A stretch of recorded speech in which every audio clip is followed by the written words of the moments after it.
I get a lot of questions about compost.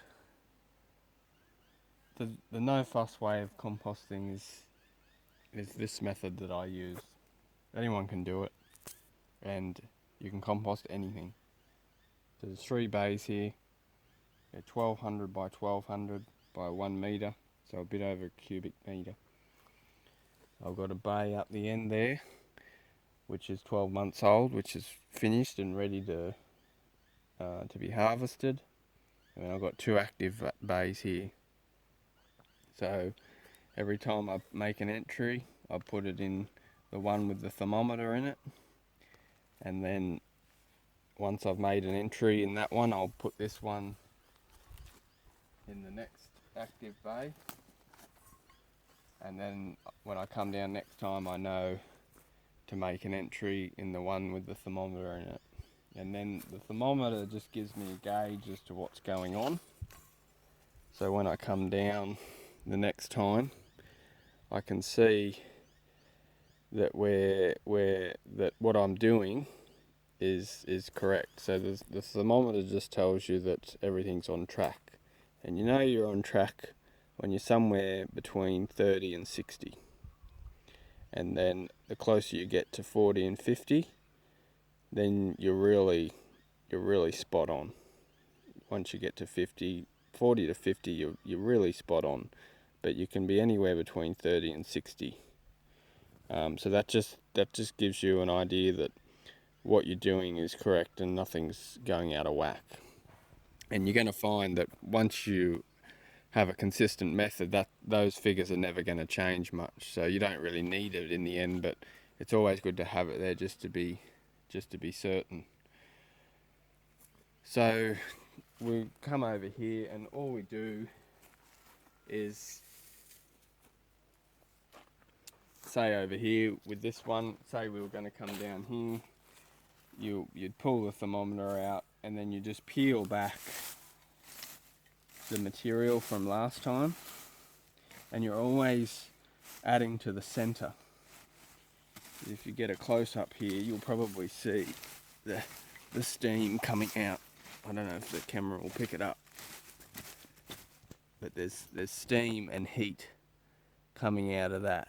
So that's the active part of the pile. It's where all the biology is, and that's what's going to incinerate what you put in there. So once you've peeled that back, you come over here. So I've peeled that back, and then you want to put your material in there, your compost material, your veggie scraps from the kitchen, anything that was living will live again. So if it's living, or it has lived before in any part of its life cycle, then it can be composted. So the only things that can't really be composted is things that aren't living, or that were living, like steel, plastic, anything like that. But wood, cardboards, any living organism, animal, anything can go in there. You can put rats, chickens, mice, meat scraps, onions, anything. And today I'm going to put our HUMANURE in there, because HUMANURE makes brilliant compost. Now, we compost the urine and the solids.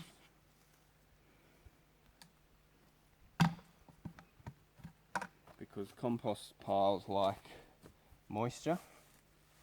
So you should always, if you are doing a HUMANURE pile, you should always try and keep the urine added in, so that it doesn't get too dry.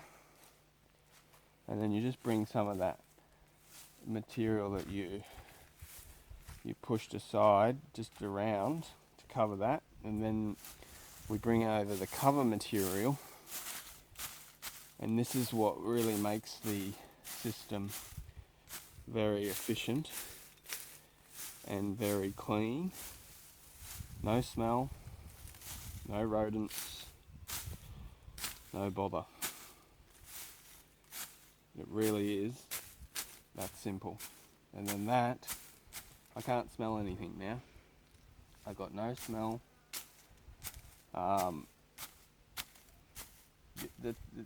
That's your gauge with these things, is your nose.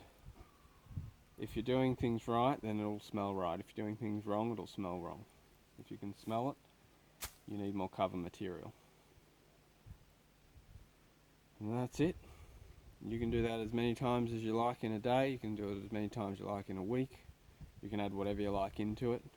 You can take 12 months to fill one of these cages up. You can take 12 hours to fill it up. The idea is, though, once it's full, you can let it sit for 6 or 12 months and then use the material after it's composted. Or you can, like this one. So this one here is a finished bay. It's dropped a little because you do get a little bit of recession from the breaking down of the material. But this has probably been sitting here with nothing added for about 6 months. So we'll have a look, and you could probably just put this straight on the garden once we peel the cover material off. And let's just dig into the core here and just see what we got. Yeah, I'm feeling a little bit of heat in here, so that tells me that there's still a little bit of composting going on. So it's definitely above ambient temperature. So that's after 6 months of no entry. That's looking pretty good. There's not much going on in there other than a few avocado skin, but there is still a bit of warmth in there, which tells me that there's still material in there that has to be broken down. There's definitely no smell. Just smells like rich soil. There's no